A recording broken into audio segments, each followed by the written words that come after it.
Hello there, it's Carrie Rhoades here. Welcome back to the ScrapbookPal YouTube channel. Today I'm going to be playing with some dies and stamps from Honeybee Stamps, making a shaped card with their vintage mailbox die set. So let's take a look at that die set. It's a large set here. It's going to make a mailbox that will fit onto an A2 size card, but also can be made into a shaped card, which is what I'm going to show you. There's two main mailbox pieces, as you can see right here. One of them has a lot of detail. It's going to cut a couple little openings in it, and then there's a solid piece you can back it with.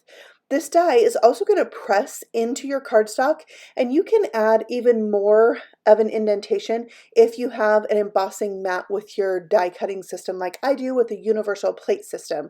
So you can see there how beautiful those pressed in or debossed areas are.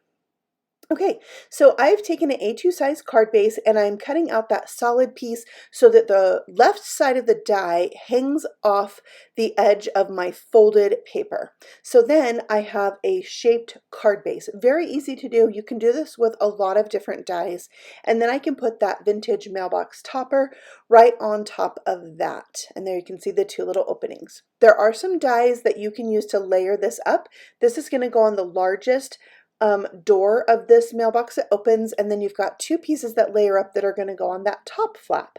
So they layer up just like that, and both of these pieces have the debossed decorative look on them.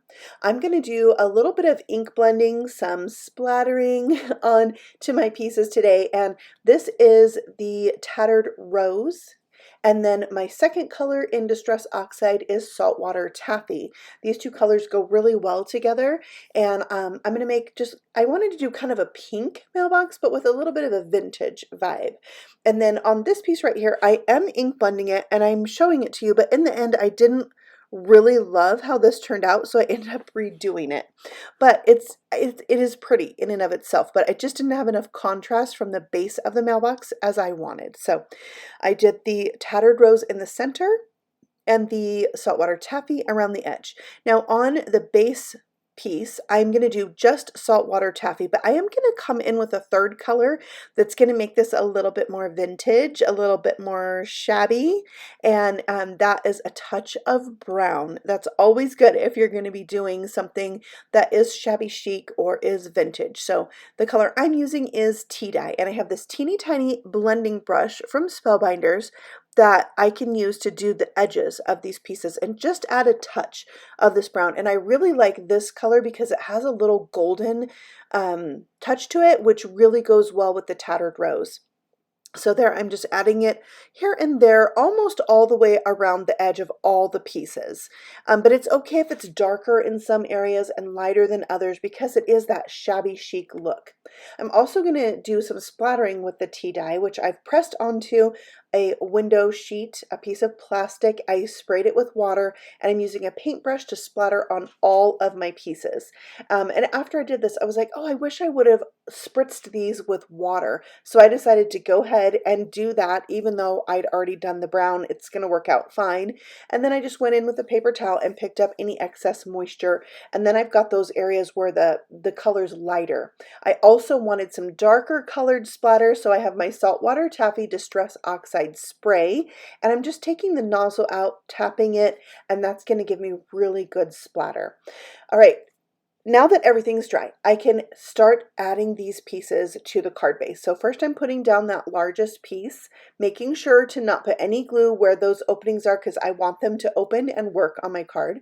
And then this is that piece that covers the front door of the little mailbox where you'd like open it up to take out your mail. And you can see it's very matchy-matchy with the base of the mailbox, and I just wasn't in love with that as much, so I will change it out. Next, I added some thin foam squares to this decorative long piece before I added it onto that flap, and then I can stick that down, and I've got a little bit of dimension there. I added dimension to the larger piece just by adding a second die cut behind it, so it's just 2 layers thick. And then we have some really decorative pieces that I'm cutting from some rose mirrored cardstock, and that's going to give me a little bit of a metallic shine, and you can see there's 3 different elements and they really add a nice touch. Okay, next we have our mini postcard die. This is so cute. It's about 3 1/8 of an inch by 2 3/8. I wanted to die cut these from some really like vintage looking paper. So I'm going to do a little ink smooshing with my Tattered Rose, and I'm doing this on watercolor paper. I showed you one already die cut out. That was on watercolor paper, and those dies press into the watercolor paper so nicely because watercolor paper is a little bit more, I mean, I want to say squishy than regular cardstock. So it works really well. So here I'm just drying that, picking up any puddles of ink. I like when the ink puddle is partially wet and partially dry and you pick up the excess moisture and it leaves kind of a ring. I love that look. So now I'm going to do the same exact thing using that tea dye, and I like to move the ink around a little bit with my finger so I don't have big squares of ink, and then I like to dry it with my heat tool, pick up puddles of ink, and then you can always use that same window sheet. It still has a little bit of ink on it after this is dry, and when you pounce that down when it has just a little bit of ink, it looks a lot like ink splatter. So I'll do that too, and you can see when I am touching down my paper towel, I'm not picking up all the ink but just spots of it. So good. It really gives it that old paper look. All right, so here you can see I am going to tap that back down and just get some little bits of ink that really look like splatter. And there was some on the mat, so I did pick those up as well. Next, in the lid of my spray, my what was that, Saltwater Taffy spray, there was a little bit of ink, so I wetted that, pulled it out, and splattered on that paper for my postcard. So here's where I redid the front, where it just has a little bit of ink blending, a little bit of splatter, and that looks a lot better for the front door. I used that paper that I die cut out, or that I ink smooshed to die cut out the postcards. I did 3. They're so cute, and now I'm gonna stamp them with this beautiful stamp set. It's called Postmarked, and it's got a lot of different stamps that I like to use for collage stamping. So collage stamping would be where you stamp over the top of your images and kind of create a collage look. So it's really fun for that. I already had my Distress Oxide inks out on my desk for everything that I did, so I just went ahead and stamped with those. And besides, I am going for a really shabby look. It doesn't need to be perfect and crisp and visible, so I was fine with using those to stamp, but they are going to give you a completely different look than dye-based inks. That's a little bee or fly I stamped there at the top, and I love the Eiffel Tower image that I stamped in the background. Now there's also 5 different postage stamps in this set, and so I picked out 4 of them that I liked and I stamped them onto some white paper so I could have some postage stamps for my little postcards here, and they are really cute. Now there is a coordinating die set for this stamp set that you can die cut out all of the things. I didn't get that because I knew I was going to use it for collage stamping. So I just cut these out, but I bet the die would do a little bit nicer of an edge on these postage stamps in particular. Then there's some like postage stamps that are, you know, like for stamping that make it look like the stamp has been canceled, and I think that's such a fun touch. And now I'm going to do a little bit of ink blending around the edge again with the tea dye, and I will on the other 2 bring in a little bit of the ground espresso, which is the darkest color I used on my stamping.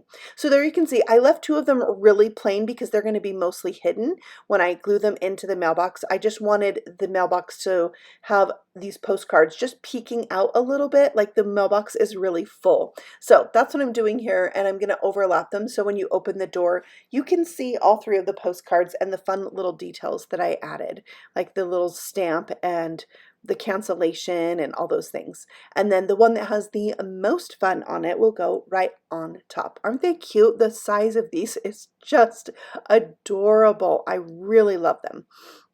So that's going to fill that up and be the interesting thing to look at when you open it up.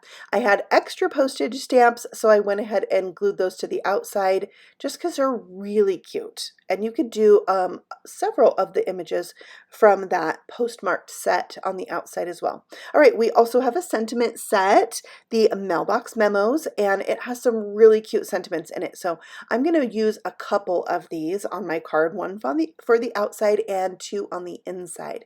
I'm using my Saltwater Taffy to stamp on white paper, and it says, "Consider this a paper hug." And I'm using the die from the vintage mailbox to die cut this out because it's going to fit perfectly inside that top flap, and having it cut out with that die just made it really easy to drop it in there. This stamp set does have a coordinating die set that will bubble cut out all those sentiments. All right, let's move on to the inside. I'm going to do just a little bit of collage stamping here. I loved that bird cage image, so I wanted to include that. I added the hummingbird. I've been making some hummingbird projects lately, and I love them because both of my grandmas loved hummingbirds. And then I'm going to add another sentiment on the inside, and it says, "There is a surprising amount of love in this card, and it's all for you," is what the sub-sentiment says.